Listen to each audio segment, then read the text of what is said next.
I've taken brands like Primal Queen and Neurogum from zero to literally millions of dollars per month on Amazon, and I'm gonna share with you my exact PPC strategy on how I've been able to achieve that. Now, our team relentlessly runs ads, and I've been looking deep into the data of every single campaign, every single product, every single ASIN, and I'm understanding now the patterns of what makes brands like Primal Queen and Neurogum super successful and what makes others not. So in this video, I'm gonna share with you my exact step-by-step strategy. I'm gonna cover PPC, I'm gonna cover DSP, and I'll cover some other bonuses too that you are gonna love. And this is basically unveiling the exact strategy that Primal Queen and Neurogum are using, and that's why they've been so successful. Now, let's jump right into the PPC strategy. So first off, you need to understand that if you have a big brand like Neurogum or Primal Queen, you need to be segmenting brand versus non-brand keywords and performance. The reason is you do not want to be fooled by the performance thinking that the product is actually doing amazing when it's only doing really well with the brand keywords and the non-branded keywords it's not doing well. And that was actually commonly the case with Primal Queen. They were doing phenomenal with their branded keywords but terrible with their non-brand keywords. And so we had to keep working on the listing and the PPC until we fixed that. And that's what allowed us to scale. Now, if you're not spending tens or hundreds of thousands of dollars on Facebook or TikTok, whatever,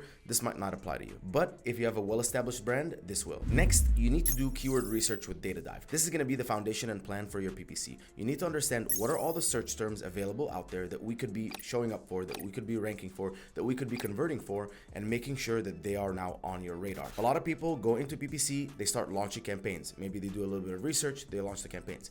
That is not a proper data-driven approach. A proper approach is to understand what are all the keywords out there available to me, benchmark my performance where it is right now, run the campaigns, and then evaluate what my performance is on each and every single keyword and see that I'm making progress on all those keywords. Now, the key thing here is to remember that initially your performance is going to be bad across all the keywords because your listing is young, it's not that good. But as your listing matures, your performance can get better across all the keywords. So if you do have a keyword that was dead, you can realize that it was dead because your listing was not that good back then when you first started, and you can refresh them and give them a second chance. And so having that data and having all of the keywords right there in front of you, being able with a data-driven approach to understand which keywords am I running, which ones are performing, which ones are not, and constantly revisiting that, that is what's going to lay the foundation. Now, once you have all of those keywords using Data Dive, you can also use Jungle Scout, right? That also works too. You can again take just your top 10, 15, 20 competitors, pull them all in, run reverse ASIN lookup, understand what all of the search terms that they are all together ranking for, and make sure that you make that list. Now, the next step is to add them into your SEO, which means title and bullets. Now, I love Data Dive. You can see here the battle of the title and battle of the bullets. This is where I can very easily put my title versus all of my competitors' titles, change the SEO, change the keywords, and see how well I rank. Now, my goal is I want to rank the top. Sometimes it's not possible because a lot of the very high search volume keywords could be branded names that you cannot have in your title or your bullets, or it just doesn't make any sense, which is completely fine. But there are cool ways and hacks to add that into your listing. This is where we get into metadata, and this is where we get into Rufus. Now, in Battle of the Title and Battle of the Bullets, we are optimizing the SEO and the title and the bullet points, which is the most important part. Now, metadata is going into all of your images and putting text behind the image. And this is for like the disability people, right, that can't see anything, so they click and they'll start reading it to them. And this is where you can put keywords, you can put different keywords that will help you also rank for them. Now, where I found a lot of effective use of being able to rank for your competitors' keywords is Rufus, where you can ask a question and you can say, I use LMNT because of its high sodium content. Does this one also have high sodium content? Something like that, where you're sneaking in the branded name keywords in Rufus. And one thing that I love to do, by the way, is I love to go into all of my competitors, go into Rufus, click on the empty bar, and it will give me the 5 top suggestions for Rufus questions. I'll take those exact questions, ask them on my listing, and answer with the seller account. So I'll ask with my buyer account, answer with my seller account, and all of those will start to get automatically populated. So now Rufus understands what are all the questions that people are commonly asking, and they can easily find it in your listing. Now, the only reason that I'm touching on SEO while talking about PPC is because SEO is critical for PPC. Amazon is a massive cataloging system. If you don't have all the keywords attached to your listing, Amazon does not know that this product belongs on this page, on this search page. So as a result, you might see much worse performance, or it not showing up or not indexing or whatever, just because that keyword is not on your listing. So make sure that you have all of the keywords on the listing. That will then allow allow your PPC to perform a lot better. All right, next, we launched 1 to 3 keyword campaigns. So we are no longer launching even 5 keyword campaigns. We're keeping it very, very, very tight, because what I'm seeing is 1, 2, and 3 maximum keywords have been performing even better. Because even with the 5 keyword campaigns, I'm noticing that 2 of the keywords are getting all of the budget, the rest aren't, so I'm having to pause them and move them into their own campaigns, which is another practice we're going to talk about in a second. But I like to keep the campaign structure as 1 campaign, 1 ad group, no more than 3 keywords. I start with lower bids and we work our way up. Now, this is where a certain sheet that I will talk about in a second comes very, very, very handy. This sheet is the search query performance report and the search term report and the reverse ASIN lookup combined all in one. Now, the reverse ASIN lookup will give me my organic and sponsored rank on every single search term. The search query performance report will tell me my impression share and my conversion share for all of those keywords. So I can tell what percentage of all of the impressions and what percentage of all the conversions I'm getting for those certain search terms. And so now I'm benchmarking all of those keywords and I understand, okay, for this keyword, my organic and sponsored rank is very low and my conversion rate is very good. So what I could do is I could start spending more money and increasing the bids on those specific search terms and those specific keywords. So I go into the campaign, I find that keyword and increase the bids there. That will allow me to show up higher in the search results, hypothetically, right? That's what's supposed to do. And then I go check it again in that sheet and make sure that I'm actually showing up higher and that my impression share is going up. Now, if my impression share goes up, again, hypothetically, with everything being the same, my conversions should go up because now more people are seeing me and a more percentage of the people who are visiting that keyword are now seeing me. So more people see me, more people should click on me, more people should convert, and that is how I can get more and more people to buy my product. Now, another thing that big brands are doing very, very well is they are not afraid to keep increasing bids and increasing budgets. So every single time you see a campaign performing well, let's say for example, for you, a 4x ROAS is performing well. Any campaign that's a 4x ROAS or more, make sure to increase the budget first. Keep increasing the budget. Once you're no longer getting more sales from that campaign or more impressions from that campaign, you can then increase the bids so you can get more impressions. Now, be careful because the data that is in Campaign Manager is not always reliable. So as you take these actions, always try and take actions in one direction, either increasing stuff or decreasing or adding negatives or whatever, pausing campaigns, pausing keywords.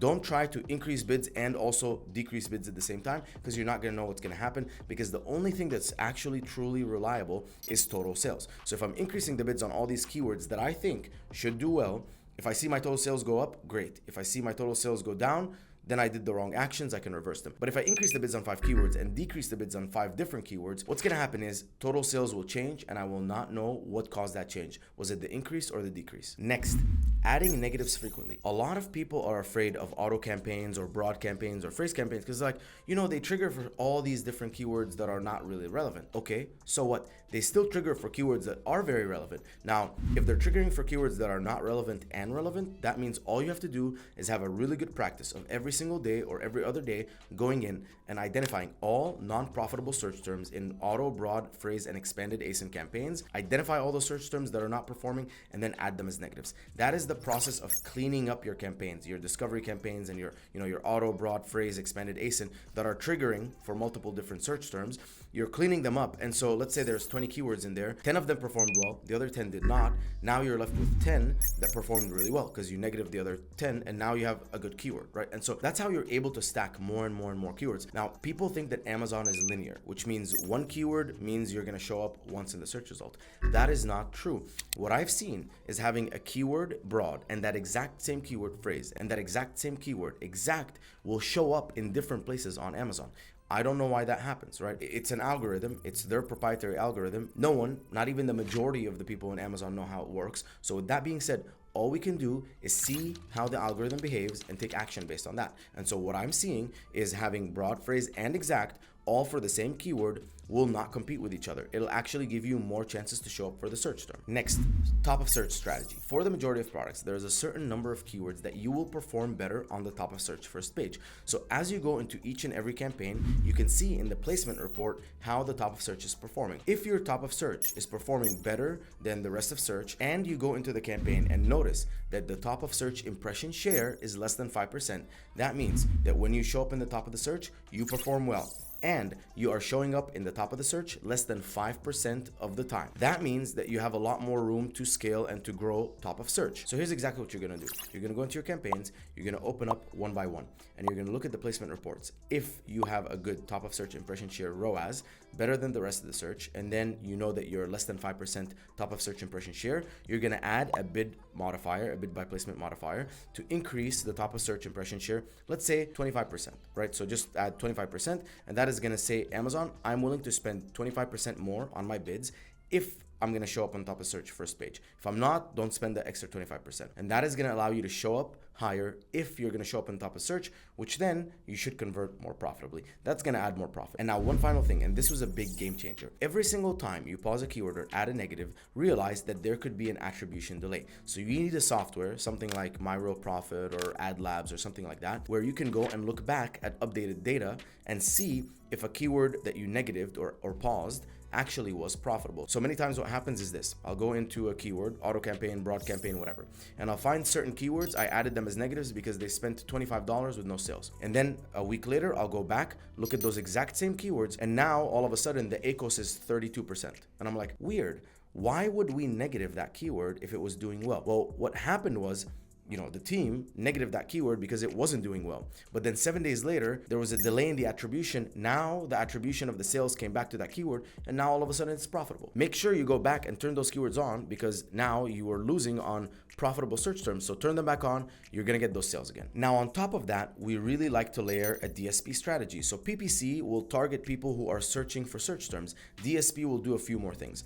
At the bottom, right, it's gonna retarget people who viewed your product but didn't purchase. It's also going to target people who purchased your product but have not repurchased. That has been tremendous for Primal Queen because it's gotten us a lot more subscribe and save and returning customers. Now at the top, right, this is where we can target competitors. So for Primal Queen specifically, what we did is we realized that one of the biggest audiences they had was either Bloom Nutrition, the greens, which is a bunch of women, or Liver King's products, but the women of that product. So what we did was we went and created audiences based on Bloom and Liver King, and we targeted only the women in those audiences and started hitting them with our products, which added fresh audience, massive amounts of fresh audience to our listings, audience that would have never seen our product because they were mainly looking for Bloom or Liver King's products. Now, with all that being said, guys, here's a few things that you have to keep in mind. Click-through rate. Make sure that you're always optimizing your main image, your price, your reviews, and star rating. PPC and DSP will only show your product to more people, right? This is our PPC strategy, this is our DSP strategy that I just described, but it will only show your product to more people. Your main image, price, and reviews is what's gonna get people to click on your product. Also, your product market fit. Primal Queen and Neurogum, I can safely say they have the best product on the market. So if you don't have the best product on the market, I'm actually gonna release a video soon. Make sure to subscribe. I'm releasing a video soon on how to utilize AI to differentiate your product so that it is the most superior product on the market. So make sure that you stay tuned, but you need to have the best product on the market, you need to have the best main image on the market, and you need to optimize your price and always be getting more reviews. Same with conversion rate. Once they're in the listing, you need to get them to convert. So make sure that the rest of your images are speaking to your unique selling points and why your product is better than everyone else, why it's more superior. Make sure that you have videos. Make sure your bullet points are optimized. Make sure that you have a beautiful brand story that connects emotionally with your customers, that there is a mission, vision, values, a founder story, something that creates that emotional connection. And make sure in your premium A+ content as well that you are, having this very strong visual selling point. So not a lot of text, right? Just heavy images and like quick, easy to digest text. Imagine everyone's on TikTok, swipe, right? They're not even thinking, they're not reading. People don't read anymore. So you need to give them boom.